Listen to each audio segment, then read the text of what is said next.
Agora sim. Bom, pessoal, então no nosso primeiro conteúdo a gente vai estudar valor médio e valor RMS de sinais periódicos, tá? Então a gente precisa revisar um pouco o que são sinais periódicos, tá? Então o sinal periódico ele é uma sequência de valores que ao longo do tempo vai começar a se repetir em um padrão, tá? Então esses valores vão ter um padrão que se repete em um intervalo de tempo, tá? E esse intervalo de tempo a gente chama de período, que a gente representa com a letra T maiúsculo. Então, o período é a duração de tempo dessa sequência de valores, dessa função que se repete, tá, a cada T maiúsculo segundos. Tá? Bom, alguns exemplos de funções, né, de sinais que se repetem periodicamente são ondas, tá, dos diversos tipos de onda mecânica, eletromagnética que a gente encontra na natureza ou que são geradas artificialmente. No contexto de eletricidade e eletrônica, a gente tem a tensão e a corrente alternada. Então, os sinais de corrente alternada que vocês estudaram na disciplina de eletricidade aplicada 1 eram sinais periódicos do tipo especificamente senoidal, que a gente vai falar em breve. Uma característica desses sinais periódicos é que quando a gente representa a função periódica, essa função que a gente chama de f aqui, essa função ela varia o seu valor ao longo do tempo. Quando a gente representa essa função periódica e a gente anota o valor do f em um determinado instante de tempo, se a gente avaliar o f em um determinado instante de tempo, e a gente vê o valor dessa função mais t segundos depois do instante inicial, esses valores devem ser iguais, pois a cada período, tá? A cada período a gente deve ter uma repetição do valor que tinha aparecido antes. Tá? E aí a gente vai formando um padrão, né? Valores repetidos ao longo do tempo formam um padrão cíclico. Tá? Lembrando que quando a gente fala em período, período é a duração de um único ciclo desse padrão. Então a gente sabe que a gente tem um ciclo a cada t segundos. E aí se vocês se perguntarem quantos ciclos acontecem ao longo de um segundo, a gente fazendo essa relação aqui de razão e proporção, tá? A gente chega à conclusão de que a gente tem um certo número de ciclos por segundo, que é o inverso do valor do período. Tá? Certo? E esse x aqui, na verdade, a gente dá um outro nome para ele. A gente chama isso aqui de frequência, tá? Então, a nossa frequência é o inverso do nosso período e ela mede a quantidade de ciclos por segundo do nosso sinal periódico. Só que isso a gente chama de hertz, tá? Então, a unidade hertz, ela representa a mesma coisa que ciclos por segundo. Tá? Então, vocês já viram isso na disciplina anterior, e aqui a gente está relembrando alguns desses conceitos. Exemplos, né, de sinais periódicos que a gente pode recordar são ondas triangulares, por exemplo. Tá? Então, imagina aqui o eixo x, e aqui a gente tem a amplitude de uma onda que vai se repetindo ao longo do tempo. Vocês já estudaram ondas senoidais, a gente vai falar delas em breve. A gente já viu também, e a gente vai repetir algum conteúdo sobre ondas quadradas, tá, ou retangulares. Lembrando que elas não precisam ser perfeitamente simétricas, tá? Elas podem ser assimétricas, mas elas precisam se repetir um certo padrão a cada período, tá? A cada t segundos, esse padrão deve se repetir para a gente caracterizar um sinal periódico. Vamos ver um exemplo aqui de um sinal periódico do conteúdo anterior da disciplina, onde nós estudamos os inversores, tá? Os inversores monofásicos. Então, por exemplo, vamos supor que a gente tem um inversor que tem uma bateria ali de 10 volts e a gente está acionando as chaves de um inversor ponte completa para conseguir um sinal alternado retangular na saída. Tá? Então, um PWM muito simples aqui, gerando um sinal PWM de modulante constante, e aí a gente vai ter no resultado da saída uma onda retangular. Então, por exemplo, se aqui a gente tem amplitude de 10 volts e a gente está representando a tensão de saída do nosso inversor em função do tempo, e o nosso PWM é de 1 kHz, isso significa que o período da nossa onda vai ser o inverso de 1 kHz, que vai dar 1 milissegundo. Tá?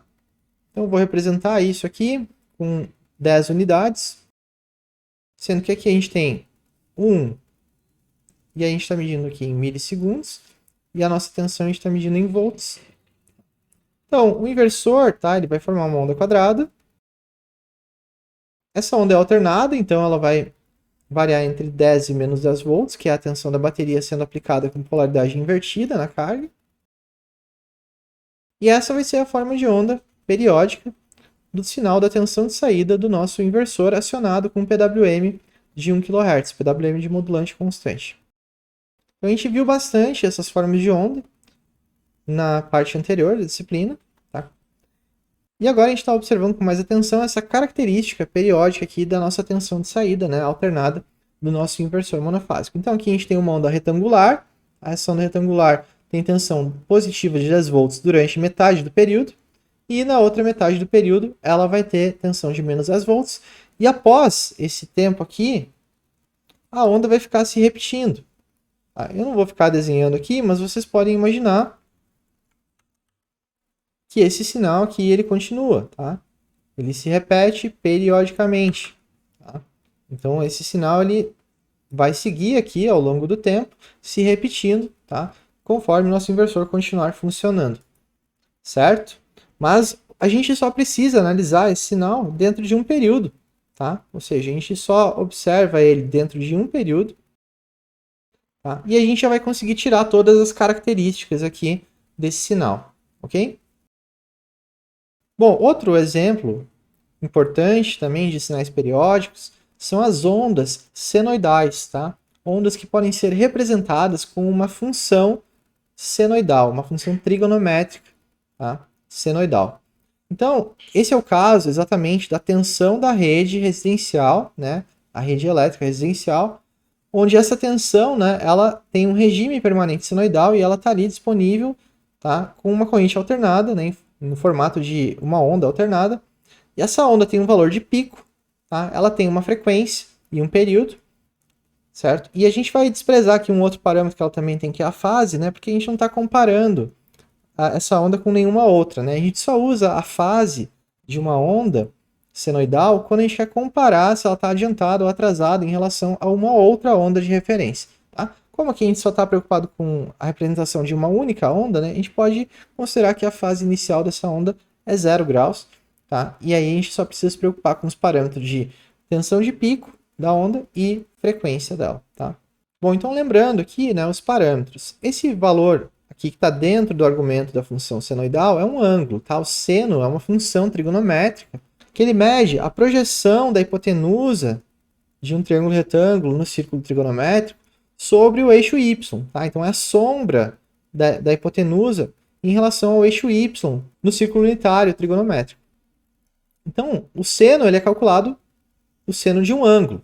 Mas aqui o nosso ângulo ele é formado por duas partes. A gente tem uma parte que é o tempo, tá? Isso quer dizer que o nosso ângulo ele vai variar em função do tempo. Conforme o nosso ângulo varia, a nossa projeção senoidal ela vai variar. E esse valor inteiro aqui ele vai ter um valor entre 1 e menos 1. Tá? Ele vai ficar oscilando entre 1 e menos 1. Então o valor do cálculo do seno de um ângulo, um ângulo que varia ao longo do tempo, ele vai ficar oscilando entre 1 e menos 1. Tá? Então eu vou multiplicar o valor de pico dessa onda ao longo do tempo. Esse valor de pico que está constante aqui, ele vai ser multiplicado por algo entre menos 1 e 1. Né? E aí a gente vai ver uma proporção, né, do valor de pico, né, variando aqui, né, entre o seu valor máximo positivo, passando por zero, e depois seu valor máximo negativo, e depois isso vai se repetindo. Tá? O quão rápido a gente vai oscilar o valor aqui dessa onda, né? Quão rápido esse ângulo aqui dentro vai variar. Isso depende desse coeficiente, tá? Justamente esse coeficiente ômega aqui, que é a nossa frequência angular.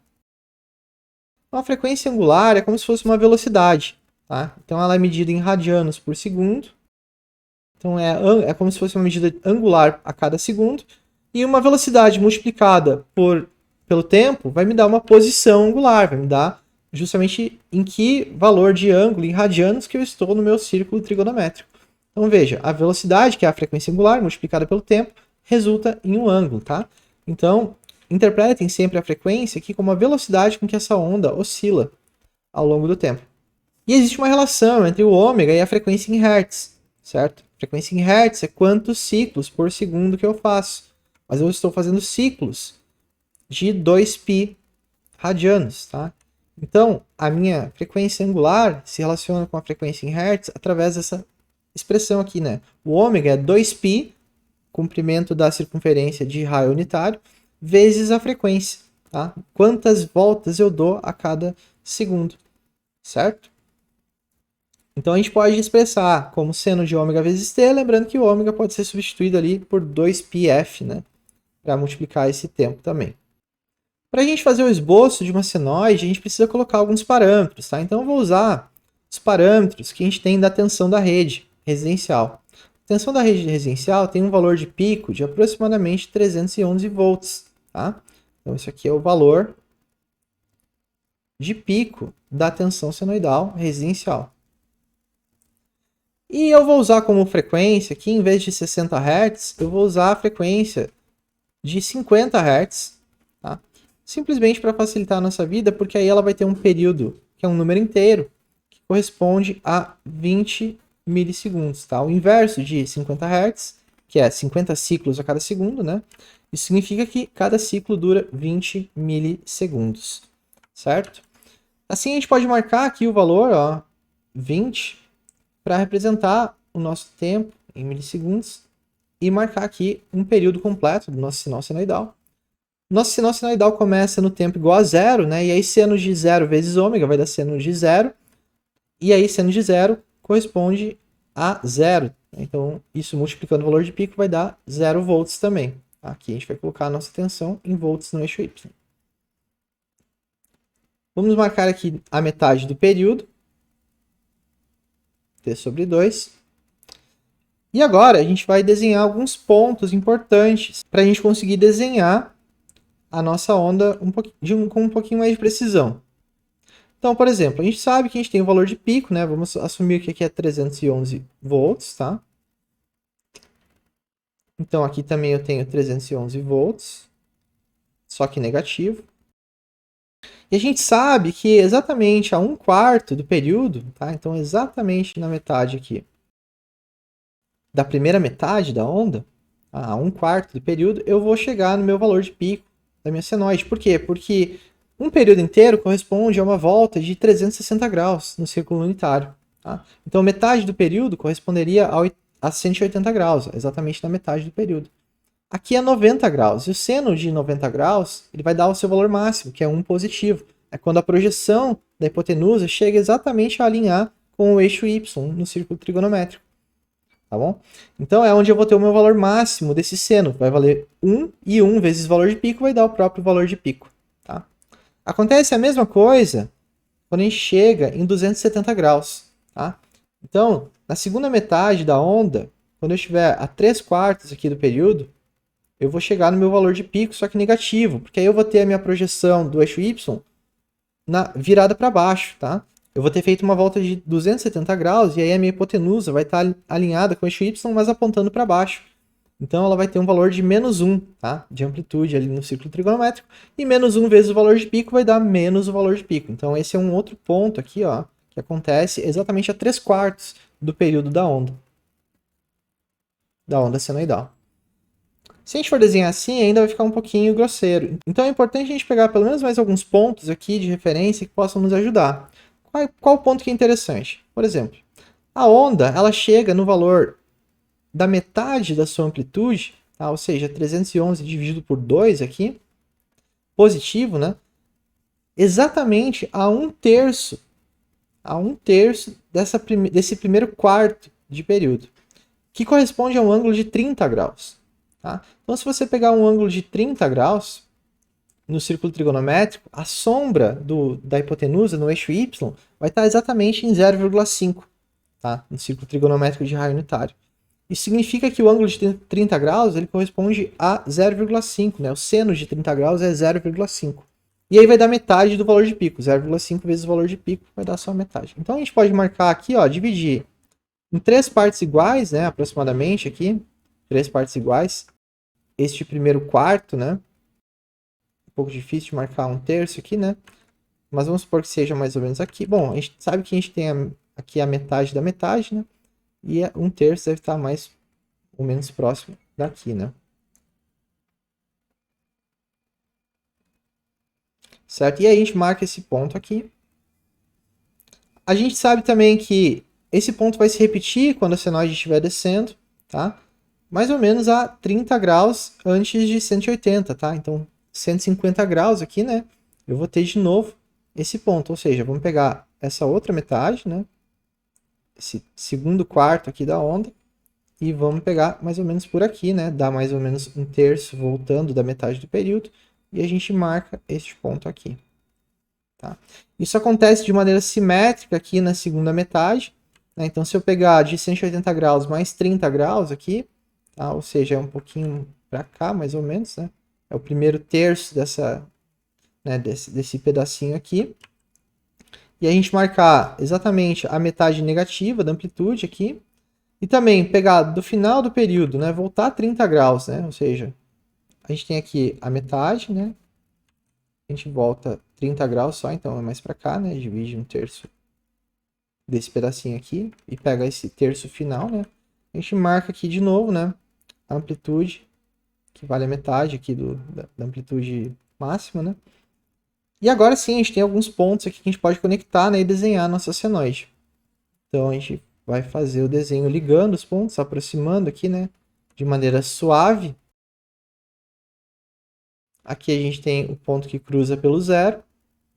E agora a gente tem de novo a parte do semiciclo negativo da senoide.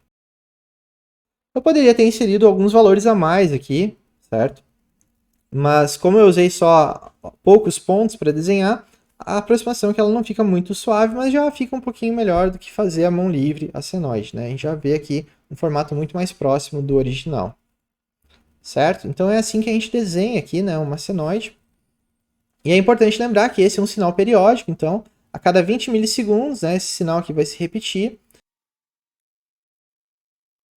E aí a gente vai ter esses valores anotados aqui, né, desses pontos de amplitude em cada, né, intervalo aqui, né, dessas coordenadas. Né, a cada instante de tempo a gente vai aumentando o valor da senoide, diminuindo o valor da senoide, e isso vai oscilando de maneira periódica, tá? Então, só para marcar os instantes de tempo que a gente não anotou, aqui é a metade do período, né, então vai dar 10 milissegundos.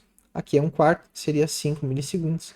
Aqui a gente tem 15 milissegundos exatamente no valor de pico negativo, né? Então, a cada quarto, né, de período, a gente troca de zero para o valor máximo da onda, depois zero de novo, depois o valor máximo negativo, depois zero de novo.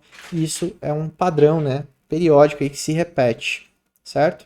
Então agora a gente vai poder falar um pouquinho sobre o valor médio e o valor eficaz dessas formas de onda que a gente está analisando aqui, as formas de onda periódicas. Bom, então vamos definir o que é o valor médio de um sinal periódico. Então vou puxar um slide aqui do documento que já tem ali na apresentação de introdução à eletrônica de potência, na página do Classroom para vocês. E aqui tem a explicação, né, da definição de o que é um valor médio de um sinal. Então, formalmente, seja um sinal, né, por exemplo, um sinal de tensão, em vez de T, né, uma forma de onda de um sinal qualquer de tensão. O valor médio desse sinal de tensão, no intervalo de tempo entre T1 e T2, é dado pela seguinte relação. A área do sinal, a área de baixo da curva da função, entre T1 e T2, essa área dividida pela duração de tempo de T1 até T2, ou seja, pela diferença T2 menos T1. Isso, quando o sinal for periódico, normalmente esses tempos, T2 e T1, a gente vai escolher de forma que essa duração, né, do T1 até o T2 contemple exatamente um período. Tá? Então, em resumo, a gente tem que calcular a área da função, a área embaixo da curva, e dividir pela duração de tempo em que a gente calculou essa área. Isso é difícil de fazer para funções que são muito suaves, como o seno, por exemplo, exige ferramentas de cálculo, que a gente não viu aqui. Mas para funções que têm formatos retangulares ou em degrau, a gente consegue fazer esse cálculo usando a área de retângulos, né? Bastante simples. E essa aplicação, né, vai ser importante quando a gente estiver falando de sinais de corrente contínua que não são constantes no tempo, mas que eles têm uma certa oscilação, tá? E aí a gente vai precisar calcular esses valores médios para entender qual que vai ser a média da tensão ou da corrente, né, num determinado elemento ali né, de um sinal de corrente contínua que tem uma oscilação que não, né, ou seja, não é perfeitamente constante. Então, voltando aqui, né, tentando escrever o que a gente mostrou ali no slide, eu vou escrever o valor médio de um sinal de tensão V de T, tá? Colocando uma barra, né? Essa barra aqui vai ser uma representação, né? Essa barra em cima da função, uma representação de que eu estou falando do valor médio. Então, em resumo, né, é a área total, né, de V de T dividido pelo período, tá? Então, é importante lembrar aqui, né, que a gente vai usar o V de T entre 0 e T, tá? Segundos, né? Ou seja, a gente vai pegar do início da onda, né, do ponto de início da onda até o fim do período dela, tá? E aí aquela duração de tempo, né, T2 menos T1 vai ser exatamente a duração do período, tá? Então essa é a relação aqui que a gente vai usar para calcular o valor médio, certo? Antes de começar a fazer isso, vamos tentar entender exatamente o que é uma média, né, de alguma coisa. Eu vou puxar uma calculadora aqui. Tá? Na verdade, eu vou usar o Python, né, para fazer alguns exemplos de média. Tá? E vamos supor que a gente está falando, por exemplo, de uma média de salário. Tá? Então vamos supor que ali um determinado trabalhador, né, ele trabalhou o primeiro mês dele, ele ganhou o salário 1, tá? Salário do primeiro mês, né? Vamos falar que é o salário do mês 1. E o salário do mês 1 desse trabalhador lá foi, por exemplo, R$ 1.000. Tá? Aí no segundo mês, né, o salário desse trabalhador depende ali, sei lá, de quantas vendas ele faz, né, alguma coisa variável. E aí no mês 2 aqui, tá, esse salário ele não foi mais de R$ 1.000, né, porque ele não conseguiu atingir a meta dele e foi de apenas R$ 500. Tá? Considerando essa janela, né, de 2 meses, né, que tem dois valores de salário desse trabalhador, quanto que é a média que esse trabalhador ganha por mês? Qual é a média salarial desse trabalhador? Bom, uma média nada mais é, né, do que eu somar todos os valores e dividir pela duração de tempo que eu estou considerando. Tá? Nesse exemplo aqui, né, a gente vai somar o salário do mês 1 com o salário do mês 2. Isso aqui vai resultar em 1.500, só que a gente vai dividir, né, por 2 meses, porque esse é o salário acumulado de 2 meses inteiros, né? E aí a gente vai ter a média, que seria equivalente a ele ter ganho R$ 750 em cada um dos 2 meses. Isso daria o mesmo valor acumulado, ou seja, é a média de salário dele. Tá? É interessante ver isso também com valores negativos, né? Então vamos supor que o salário do mês 1 foi R$ 1.000, mas ele quebrou alguma coisa lá na empresa, e aí em vez de pagarem ele, né, agora ele está devendo lá R$ 500, né? Então menos 500, certo? Então ele não só não recebeu o salário, como ficou devendo alguma coisa lá que ele quebrou, né, na empresa dele. Então, fazendo essa conta, né, somando e dividindo por 2 de novo, né, qual é a média de salário que ele recebeu nesses 2 meses? Bom, dessa vez vai ser R$ 250 por mês, tá? Em média. Porque, no fim, essa dívida aqui acabou abaixando a média salarial dele, certo? Então, outro exemplo que a gente pode pegar, voltando para o nosso sinal aqui da tensão, né? Aqui a gente tinha alguns valores de tensão anotado, né? Então, por exemplo, vamos fazer uma lista aqui dos valores da onda, né? Da onda de tensão senoidal. O primeiro valor que a gente tem é 0, né? 0 volts. Aí a gente chega na metade da amplitude, tá? Aí a gente tem 150,5 volts. Depois a gente chega a 311, tá? 311 volts. Aí a gente tem aqui, de novo, 155,5 positivo. Cruza pelo zero. Tá? Depois a gente tem aqui menos 155,5. Aí depois a gente tem aqui o valor de pico negativo. Depois a gente volta a passar pela metade, né, da amplitude negativa.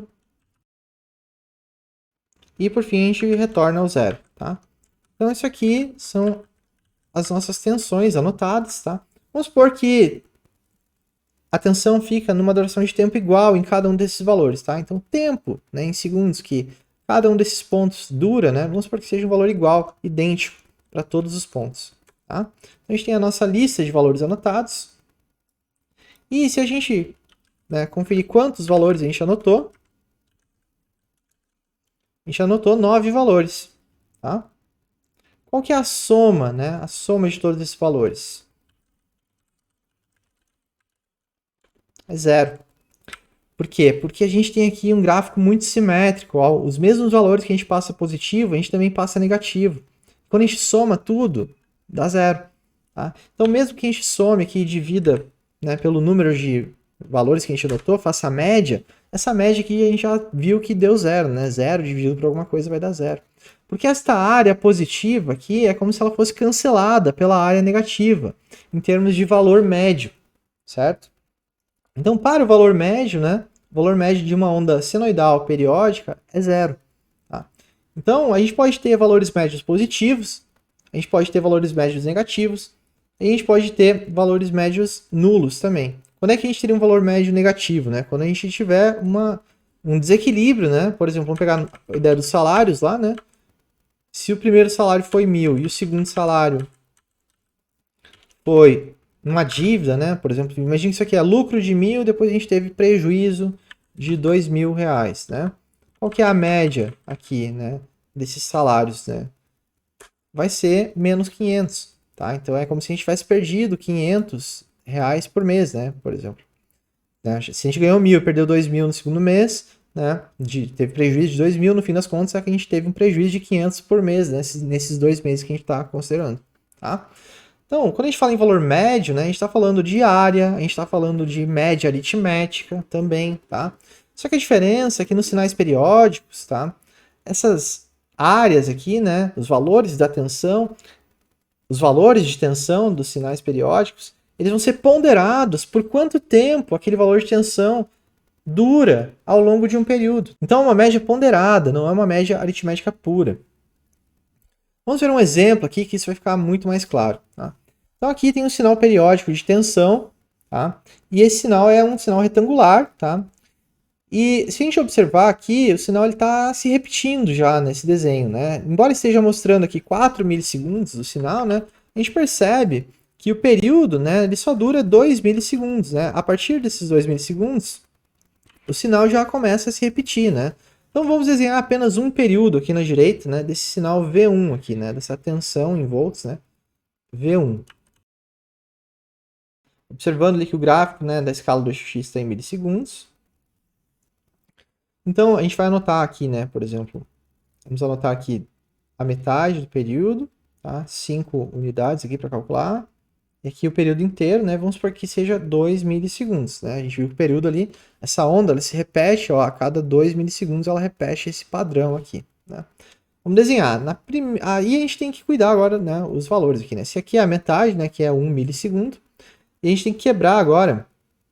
Na verdade, a escala eu vou mudar um pouco, né? Para ficar um pouco mais fácil de dividir perfeitamente, né? Vamos assumir que a gente tem a cada 3 unidades, né? A gente tem 1 milissegundo, né? Então aqui a gente tem 2 milissegundos, aqui a gente tem 1 milissegundo, e esse primeiro milissegundo eu vou dividir em 3 partes iguais, tá? Para marcar exatamente aqui, ó, 2/3 de milissegundo. Lembra, 2/3, né? 2 dividido por 3 é aproximadamente aí 0,6666, né? Ou 6667, né? Milissegundos, nesse caso, a unidade, né, que a gente está usando. Certo? Então, se a gente desenhar esse período deste sinal aqui, considerando aqui que a gente tem uma amplitude, ó, de 10 volts, né? Vamos pegar 10 volts aqui. Durante 2/3 de milissegundo, né? A gente tem o valor, né, de 10 volts aqui, a duração de 10 volts do sinal, né? Então a gente tem essa área retangular, tá? Agora, no resto do tempo, né, no resto do período, a tensão ela vale zero, tá? Então a gente tem uma tensão aqui de 0 volts. Que é a nossa segunda área, só que 0 volts aqui, né? A gente vai ter uma área nula, na verdade, né? Essa área 2 aqui, ela é nula, né? Então, a área total, né? Esse aqui é exatamente um período dessa nossa onda, né? O período encerra aqui. Aqui é o fim do período. E a gente vai calcular a área, né? A área total aqui para conseguir calcular o valor médio, tá? A área total desse sinal, ela vai ser dada pela soma, né? A soma da área 1 com a área 2. Tá? Sendo que a área 1 é a área deste primeiro retângulo, tá? E a área 2 seria a área do segundo intervalo aqui, mas como não tem amplitude, a amplitude é zero, né? Essa área 2 ela é zero, né? E a gente vai pegar essa área total do sinal, né, dentro de um período, vamos calcular a área e dividir pelo período para ver qual é a média da tensão ao longo de um período. Tá? Bom, como é que eu calculo a área de um retângulo? Né? Eu calculo fazendo a base vezes a altura. Tá? Então, esta área aqui, né, área 1, eu vou calcular pegando a base, né, que é 2/3 de milissegundo, e vou multiplicar aqui pela altura, né, que são 10 volts. Tá? Então, isso aqui, né, vai resultar em 20 terços. Né? E a unidade ela vai ficar essa multiplicação estranha, né? Volt por milissegundo. Por quê? Porque como é uma área, eu estou multiplicando o eixo y, né, a altura, que é o eixo y, pela base, que é o eixo x, tá? E essa base tem esse valor aqui de tempo, né? Então eu estou multiplicando uma amplitude, né, por um valor de tempo, né? Então vai ficar essa unidade aqui da amplitude multiplicada pelo valor de tempo ali da base, né? E aí eu calculei a área 1. A área 2 ela vai dar zero, né? Porque não tem altura aqui, né? A amplitude é zero. Tá? Então não importa quanto tempo dura, né? Vai dar zero a área 2. Somando, né? A área total vai ser exatamente igual à área 1. E aí eu vou pegar o meu valor médio, né? O meu V1 de t, né? Médio, por isso a barrinha aqui em cima ó, é o valor médio do sinal V1 de t. Tá? Calcular como sendo a área total do sinal ao longo do período, né? Dividido pelo valor do período. Bom, a área total deu 20 terços, tá? Lembrando a unidade, né? Volt vezes milissegundo. Vou dividir pelo período, o período vale 2, tá? 2 milissegundos. Aqui a gente vai ver, né, que quando a gente divide pelo período, o que, que acontece? Na hora de calcular o valor médio, né, essa parte dos milissegundos aqui vai se cancelar, né? Então, se a gente usar sempre a mesma unidade, né, do período, for a unidade, né, das bases aqui que a gente está usando para calcular as áreas parciais do sinal, né, a gente já garante aqui que essas unidades vão se cancelar e a unidade do valor médio tem que ser a mesma unidade da amplitude do sinal. Né? Então, qual é a média de tensão? Né? Uma média de tensão tem que ser um valor em volts, certo? Assim como uma média de salário em reais tem que ser um valor em reais. Né? Então, aqui né, eu vou ter um valor em volts no resultado. 20 terços dividido por 2 vai dar 10 terços, tá? Que é aproximadamente 3,3333 tá? Volts. Tá? Este é o valor médio. Este é o valor médio calculado para este sinal aqui ao longo do período de 2 milissegundos. Bom, então o que isso quer dizer? Isso quer dizer que, na média, é como se o valor da tensão tivesse ficado constante, como se tivesse ficado constante, em 3,33 volts. Tá? Então, essa é a média da tensão deste sinal periódico ao longo do período.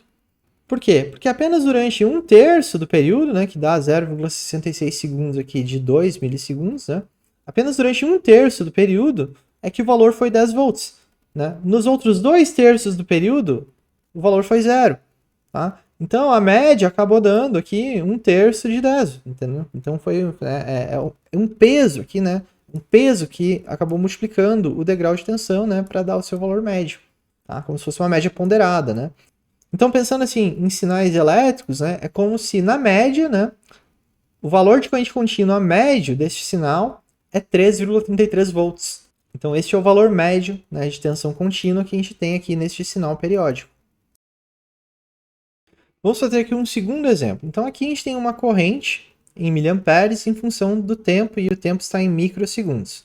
Tá? Então, vamos anotar isso aqui para a gente não esquecer. É a corrente I2, ela está sendo medida em miliamperes, e o nosso tempo aqui ele está sendo medido em microsegundos. Tá? Observa que a gente tem essa onda aqui, ó, que faz esse padrão, um valor de 8 miliamperes, depois muda para menos 4 miliamperes, fica mais um tempo, lá por 10 microsegundos, volta a se repetir o mesmo padrão. Então a gente está vendo aqui, ó, 2 períodos, na verdade, E um período dura apenas 10 microsegundos, tá? Esse é o padrão que se repete da onda. Vamos desenhar isso aqui de novo, aqui ao lado, Então eu vou marcar aqui, ó, o valor de 10, tá? 10 microsegundos. Aqui a gente tem 5, né, a metade. E aqui a gente tem o valor 4, né, que é um momento de transição ali da onda. Na verdade, a gente não vai precisar do 5, né? A gente vai precisar só do 4 microsegundos. Em termos de amplitude, a gente tem uma amplitude de 8 miliamperes, tá? Positivo. E a metade de miliamperes negativo, né? Quando a onda chega no seu degrau negativo ali, tá? Menos 4. Então, desenhando, né, um período dessa onda, a gente tem aqui o sinal constante até 4 microsegundos, constante em 8 miliamperes. Neste momento, a gente tem uma transição aqui, ó, para menos 4 miliamperes. E aí o sinal se mantém constante durante 6 microsegundos, em menos 4 miliamperes. E aí ele fecha um período aqui, tá, em 10, certo? Observe que a gente tem duas áreas aqui, né? A gente tem uma área positiva, tá? Área 1. A gente tem uma área negativa, né? Que é a área 2. Tá? E para o valor médio, essas áreas elas estão se cancelando, né? Parcialmente aqui. A gente vai ver o quanto que isso afeta, então, o valor médio. Né? Será que a área positiva é maior que a área negativa, né? Vamos calcular, tá? Vamos calcular isso. Então, para obter o valor médio aqui da corrente I2, né? A gente vai ter que calcular a área total de I2. Tá? E essa área total ela é a soma de duas áreas do sinal, a área 1 mais a área 2. Tá? A área 1 é a área de um retângulo, tá? Que tem aqui ó, a duração de 4 microsegundos, tá? E altura de 8 miliamperes. Então, 8 vezes 4, a gente vai ter aqui 32, né? 32, a unidade, né? Miliampere vezes microsegundo, tá? Não precisamos nos preocupar com ela no momento. A área 2 é este segundo retângulo, tem uma amplitude de menos 4, né? Uma altura de menos 4 miliamperes, multiplicando aqui uma duração de 6 microsegundos. Veja, de 4 a 10 microsegundos eu tenho 6 microsegundos, tá? Isso aqui, então, vai dar 24, né? Só que 24 negativo, tá? A gente tem que levar em consideração o sinal da amplitude. Tá? Então, menos 24 miliampere vezes microsegundo. Quando a gente somar esses dois valores aqui, a nossa área total ela vai ser a área 1, 32, mais a área 2, que é menos 24. E isso aqui vai resultar em 8. Tá? 8 positivo. A unidade segue a mesma, miliampere microsegundo. A gente está somando coisas com a mesma unidade aqui. E agora, na hora de calcular o valor médio, né, do I2 de T, o valor médio é o quê? É a área total dividida pelo período. A área total ela deu 8, a unidade de miliampere microsegundo, dividido pelo período, que vale 10 microsegundos. Tá? Novamente, a gente nem precisa se preocupar muito com as unidades, né? Já que elas vão se cancelar aqui, as unidades de tempo, como a gente usou as mesmas no tempo todo. Né? E aí, nesse caso, vai sobrar, então, uma corrente que está em miliamperes, ela tem um valor médio em miliamperes, né? E aí vai dar aqui 0,8 miliamperes. Então, veja, a média da corrente, apesar dela ter um degrau de 8 miliamperes positivo, depois um degrau de menos 4 miliamperes, né? E são degraus assimétricos em duração de tempo, né? Um dura 4 e outro dura 6 microsegundos, tá? Na média, é como se houvesse uma corrente muito pequenininha de 0,8 miliamperes em média. Tá? Ou seja, um valor muito próximo de zero. E por que isso? Porque a área negativa, né, o degrau negativo, está cancelando a média positiva da corrente. Tá? Então aqui a gente tem um valor alto de corrente, aqui a gente tem um valor negativo de corrente. Tá? E na média tem uma corrente positiva, mas pequenininha, tá? Porque essas áreas elas se cancelaram. Então o valor médio de corrente contínua, né, do I2 é 0,8 miliamperes médios, né? Então é assim que a gente faz os cálculos de valor médio de formas de onda periódicas.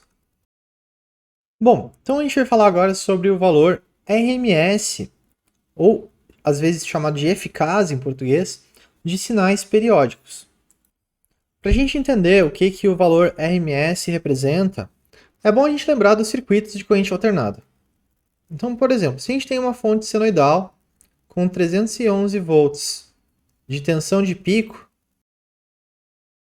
e a gente conecta nos terminais dessa fonte de corrente alternada um resistor, a frequência que a gente pode imaginar que é, por exemplo, 50 Hz ou 60 Hz, não faz muita diferença agora. O que acontece? A gente sabe que, ora, essa tensão aqui vai ser positiva, no semiciclo positivo da senoide, e a gente vai ter uma corrente atravessando esse resistor nesse sentido. Porém, no segundo semiciclo, a gente vai ter uma polaridade invertida, né? O potencial maior vai estar no outro terminal, ou seja, a diferença entre o potencial A e o potencial B vai ficar negativa. E isso vai fazer com que a corrente comece a fluir no sentido contrário.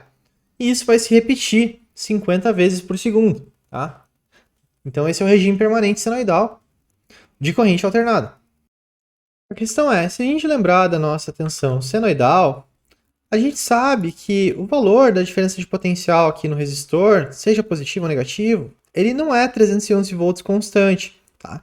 Ele começa pequenininho e a gente vai ter uma corrente pequena, a gente vai chegar no valor máximo da tensão e a gente vai ter o pico também da corrente no resistor, e depois isso vai inverter de polaridade. Mas para o resistor, a troca de energia, ela sempre se transforma aqui em calor nessa resistência. Isso significa que tanto faz se a corrente está passando num sentido ou no outro, tá? A energia vai ser trocada para o resistor, mas a potência, né, ou a energia que ele vai absorver, ela não depende somente do valor de pico. Então, se a gente imaginar um circuito equivalente, onde temos uma tensão contínua aqui, uma fonte de tensão contínua, qual é a tensão contínua que nós devemos colocar aqui nessa fonte para que a energia trocada com um resistor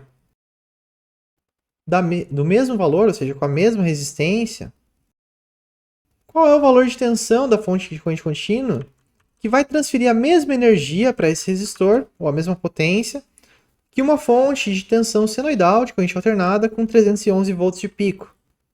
A resposta é aproximadamente 220 volts. Por quê? Pois esse é o valor eficaz.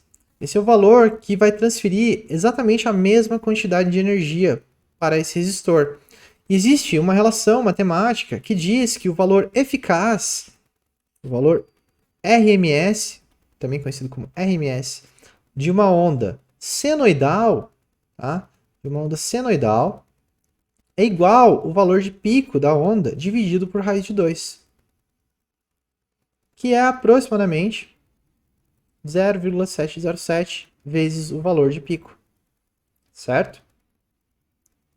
Ou seja, 70%, quase 71% do valor da tensão de pico é o valor RMS da forma de onda senoidal.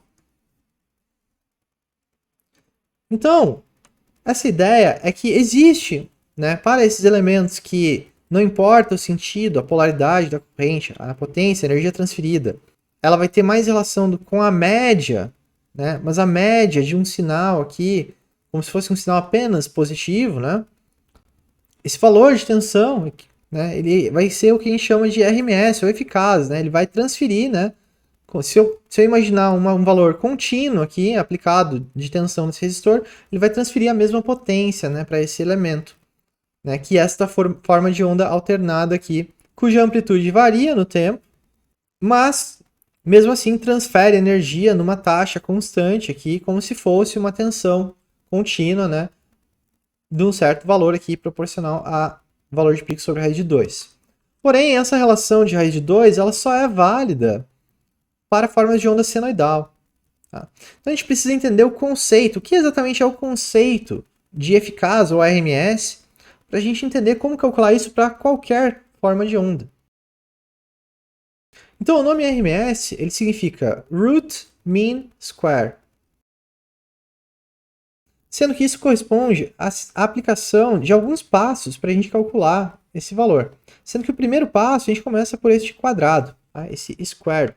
A gente vai pegar o nosso sinal v de t e a gente vai elevar ele ao quadrado, tá? Transformando ele num sinal que a gente vai dizer que é v ao quadrado de t.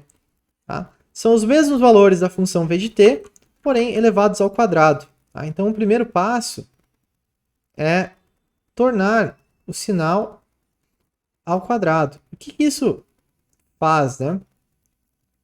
Isso vai fazer com que todos os valores negativos fiquem positivos agora. Quando a gente eleva um número negativo ao quadrado, o resultado dessa potência é um número positivo. Por exemplo, menos 10 ao quadrado vai dar mais 100. Menos 10 vezes menos 10. Tá? E os números positivos seguem positivos. Porém, todos os módulos agora eles estão ao quadrado. Esse é o primeiro passo. Após isso, a gente vai pegar e vai tirar o valor médio. O valor médio da forma de onda resultante de v ao quadrado de t. Certo? Então a gente primeiro eleva o sinal ao quadrado. Então tudo que é negativo agora é positivo, né? Um módulo ao quadrado. E a gente faz o valor médio dessa forma de onda ao quadrado.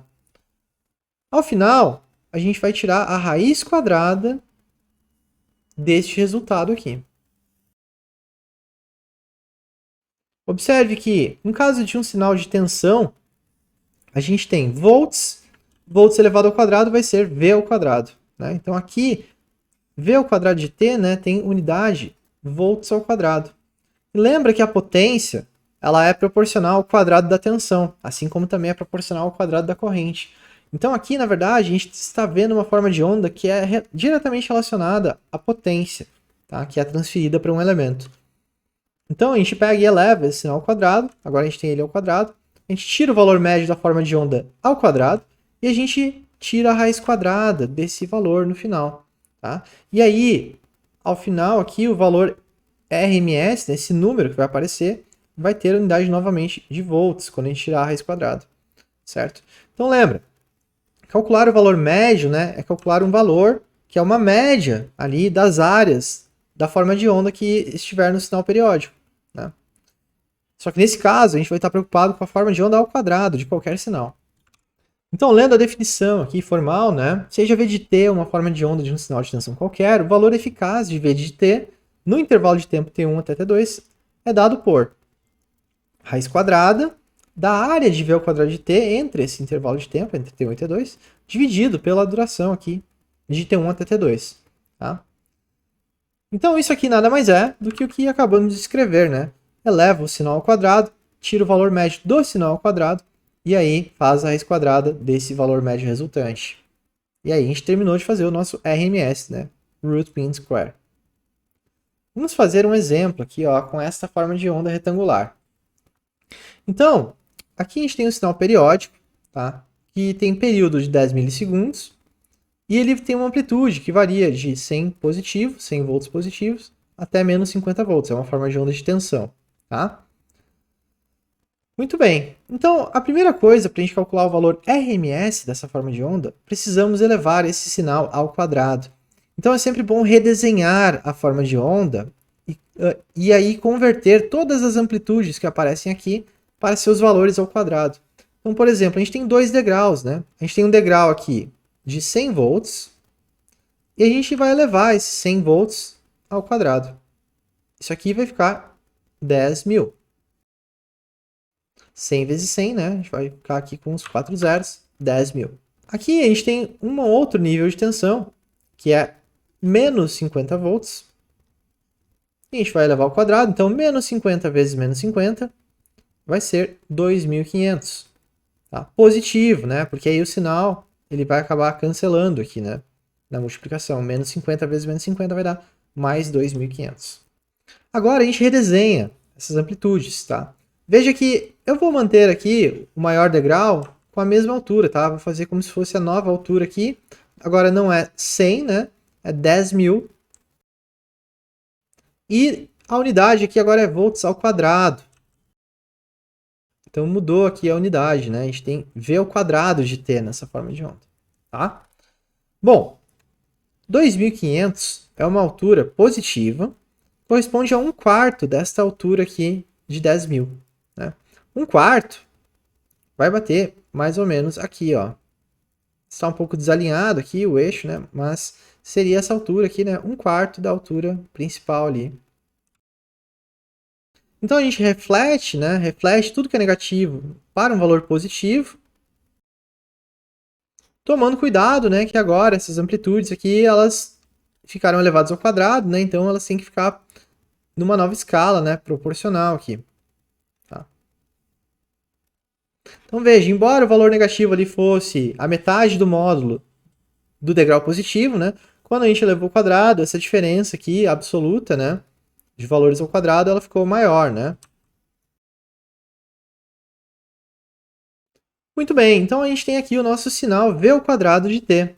Tá? Então esse sinal aqui que foi modificado, né? Em função do sinal original que nos foi dado. E por que nós desenhamos V ao quadrado de t? Porque nós precisamos calcular agora o valor médio. Tá? O valor médio de V ao quadrado de t. Como que a gente calcula o valor médio? Bom, precisamos da área embaixo dessa curva, desse sinal periódico. Veja, o sinal continua sendo periódico, tá? Só que agora ele mudou de formato porque estamos falando de V ao quadrado de t. E a gente tem duas áreas aqui, né? Para calcular a área total, a gente vai precisar calcular a área de dois retângulos. Só que veja, como é V ao quadrado, só temos área positiva. Então toda a área, ela conta para aumentar o valor médio aqui de V ao quadrado de t. Diferente do valor médio do sinal original, né? De V de t. Então quando a gente calcula o valor médio de V de t, né? O valor médio desta forma de onda aqui, a área negativa vai cancelar o valor positivo. Então, em termos de valor médio, o valor médio vai ser reduzido aqui. Tá? Agora, quando estamos calculando o valor eficaz, e aí elevamos o sinal ao quadrado, precisamos do valor médio de V ao quadrado de t. E aí, qualquer área é uma área positiva. Toda área aqui conta, tá? Toda área contribui para o valor eficaz. Né? Então, aqui nós temos duas áreas, né? Temos a área 1 e a área 2, dois retângulos aqui. Tá? Na área 1, vamos calcular aqui base, né, vezes altura. Pegando aqui do sinal original, né, tinha 10 milissegundos, sendo que aqui a gente tem 4 milissegundos de duração do primeiro degrau. A base é 4 milissegundos vezes esta amplitude, esta altura aqui, que é 10.000. Tá? 10.000 volts ao quadrado. Temos agora 40.000, né, volt ao quadrado vezes milissegundo. Tá? Nossa área 2, ela vai ser a base, que são 6 milissegundos ali, vezes a amplitude de 2.500. Isso aqui vai dar 15.000. Unidade, volt ao quadrado, vezes milissegundo. Área total, dividida pelo período, é o valor médio de V ao quadrado de t. Área total, precisamos somar as duas áreas. Tá? Então, 40.000 mais 15.000. Período vale 10 milissegundos. Tá? Resultado, 55.000 sobre 10.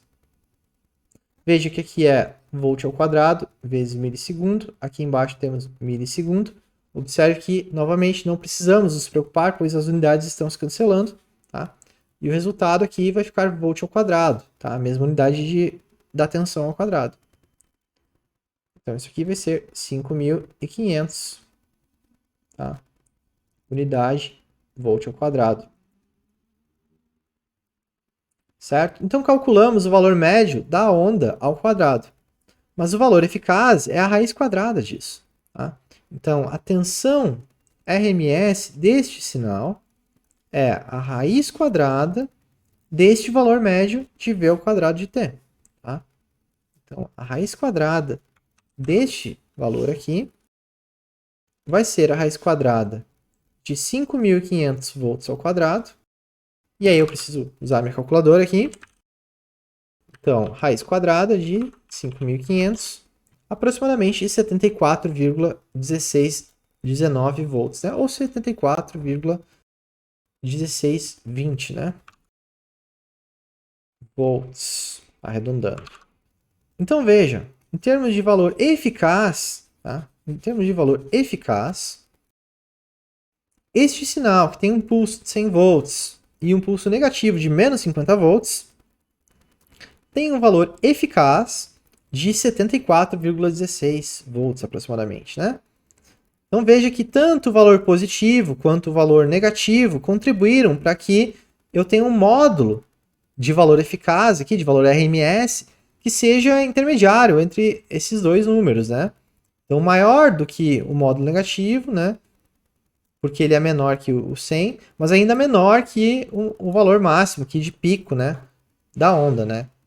Então é um valor intermediário, né? Entre 100 e 50 positivo, né? Deu 74,16 volts, certo? Ambos os sinais que contribuíram, né? Por que não dá perto de 100, né? Porque eu só fico em 100 durante 4 milissegundos, né? O resto do tempo eu fico em menos 50, tá? Então, o valor eficaz ele cai um pouco, porque essa amplitude aqui, ela é em módulo, né? Menor do que o módulo de menos 100, né? Se fosse 100 e menos 100, o valor eficaz provavelmente daria exatamente 100 volts RMS, porque isso é como se fosse constante. A hora que elevássemos ao quadrado, ia ter uma constante aqui, ó, de 10.000, tá? Não foi o caso, né?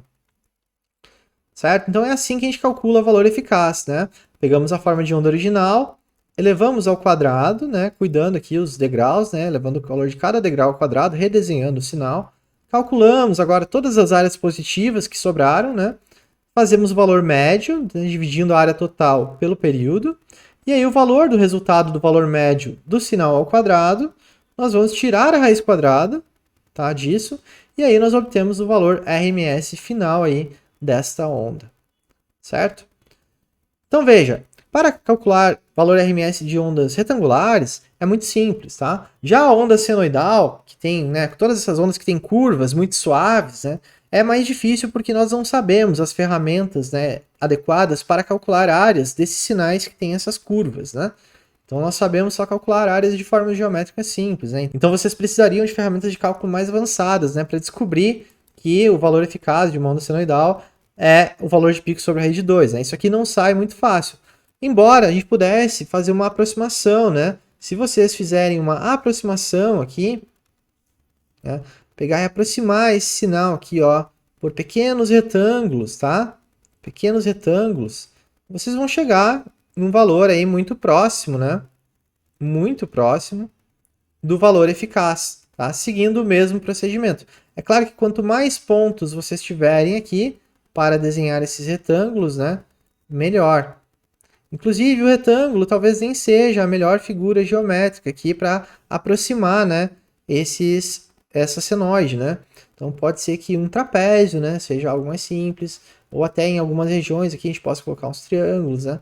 Então é possível a gente usar, né, uma aproximação aqui, né? Só claro, vai exigir um pouco mais de tempo, né? E veja que a gente vai ter um erro, né? Porque aqui a gente vai estar superestimando, né, essa área que não existe no sinal original, né? Então o valor eficaz aqui, olha, vai inflar um pouco, né? Por causa dessa área que não existe, né? Assim como dependendo da forma de onda, se a gente pegar uma figura geométrica e aproximar aqui, pode ser que a gente perca um pouco de área também, né? Depende do jeito que vocês fizerem o desenho de aproximação, né? Mas é um jeito de lidar daí com sinais que são mais complexos, né? Que tem essas curvas aqui, né? Sem ter que usar nenhuma ferramenta de cálculo, né? A gente faz uma aproximação aqui, né? Certo? Então, eu espero que vocês tenham entendido aí os conceitos, né, de valor médio e valor eficaz e saibam aplicar aí nas formas de onda, né? Pelo menos as formas de onda retangular, pois nós vamos aplicar isso bastante agora, né, no estudo de conversores, tá? Principalmente os conversores que a gente vai ver de corrente contínua para corrente contínua, né? A gente vai ver que vão aparecer formas de onda aí bem simples, mas que a gente precisa entender como calcular seus valores médios e eficazes. Tá? E tem uma lista de exercícios para vocês fazerem e treinarem, né, com formas de onda aqui nesse estilo, né? Certo?